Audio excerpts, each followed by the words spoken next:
Hello everyone. Hello आले। आज हम लोग सीखेंगे कि जर्मन में कैसे इंट्रोड्यूस करना होता है। So in German how to introduce oneself, we are going to learn about it today.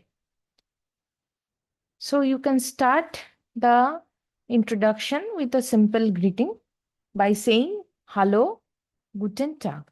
सो आप आपकी इंट्रोडक्शन एक सिंपल सा ग्रीटिंग से स्टार्ट कर सकते हो, जो कि है हेलो, गुटेन टाग। हेलो यानी कि इंग्लिश में हेलो, गुटेन टाग means good day. So hello, गुटेन टाग। देन आप आपका नाम बता सकते हो। तो for talking about your name you can use this phrases. One phrase can be इश हाइजे। सो आप आपके नाम के बारे में बोलने के लिए आप कोई भी यहाँ से फ्रेज को सिलेक्ट कर सकते हो। जैसे कि मैंने लिखा है दो फ्रेजेस। इश हाई से मतलब है आई एम कॉल्ड। इश हाई से फॉर एग्जाम्पल, इश हाई से देन आपका नाम। यहाँ पर मैंने एक एग्जाम्पल के तौर पर प्रिया लिखा है। सो यू कैन से इश हाई से देन योर नेम। और यू कैन से माई नामे इस्त। इश हाई से भी बता सकते हो, या फिर जो दूसरी फ्रेज है, दूसरी फ्रेज मतलब माई नामे इस्त, ये भी आप यूज कर सकते हो आपके नाम के बारे में बोलने के लिए। सो माई नामे इस्त प्रिया। सो देन आप कौन सी कंट्री से आते हो उसको बोलने के लिए आप यहाँ पर फ्रेज जो है यूज कर सकते हो, इश कौमे आउस, देन आपकी कंट्री का नाम। So, to talk about from which country do you belong, you can use this phrase Ich komme aus plus land. Land means country. Country को land बोला जाता है जर्मन में. So ich komme aus, for example, अगर आपकी country का नाम है इंडिया, जो कि जर्मन में है Indian, so ich komme aus Indian. Then आप अभी कहाँ पर रहते हो उसके बारे में बोलने के लिए you can use the phrase इश वोने इन, देन स्टार्ट। स्टार्ट मतलब कि सिटी, जो जो जिस सिटी में आप रहते हो उसके बारे में बोलना है। So to talk about where do you live at the moment, you can use the phrase इश वोने इन, then you can say the name of your city. For example, I have chosen this phrase इश वोने इन कलकत्ता, जिसका meaning है I live in Kolkata.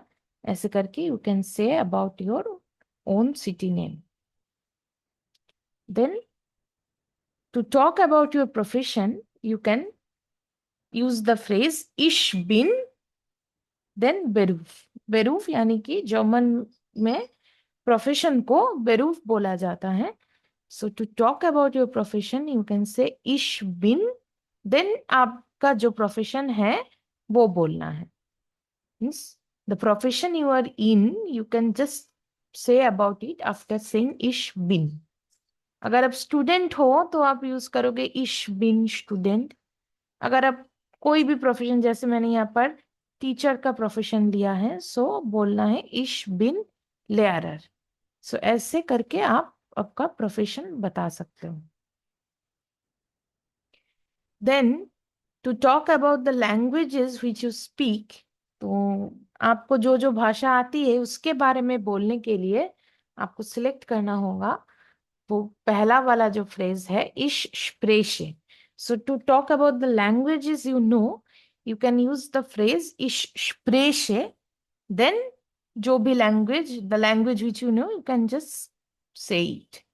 सो इश स्प्रेशे, स्प्राखे मतलब लैंग्वेज इन जर्मन। जर्मन में लैंग्वेज को स्प्राखे बोला जाता है। सो देन इश स्प्रेशे।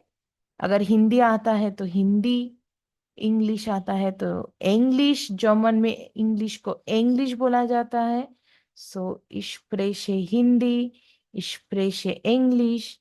And the last phrase which I have written, इश स्प्रेशे ein bisschen Deutsch। जो लास्ट का फ्रेज है वो मैंने लिखा है क्योंकि अभी आप लोग A1 लेवल में हो। सो आपको बोलना है कि ein bisschen Deutsch मतलब थोड़ा बहुत जर्मन आता है। थोड़ा बहुत, ein bisschen मतलब थोड़ा बहुत। तो ich spreche ein bisschen Deutsch। Then एक एग्जाम्पल सा यहाँ पर सेल्फ इंट्रोडक्शन के लिए लिखा है मैंने. So as example, I have written some phrases together which you can use to introduce yourself. You can start with hello, then your name is Haise Priya, then your country is Komme aus Indien, the city ich wohne in Kolkata, ich bin Student, ich spreche Hindi und Englisch, then ich spreche ein bisschen Deutsch. So these are the phrases which you can use and introduce yourself. Thank you everyone for watching the video. So now I have one practice question for you all. So German में अगर आपसे पूछा गया है कि wie heißen Sie and woher kommen Sie? So then how would you answer it in German? Please write your answers in comments and like, share and subscribe. Thank you.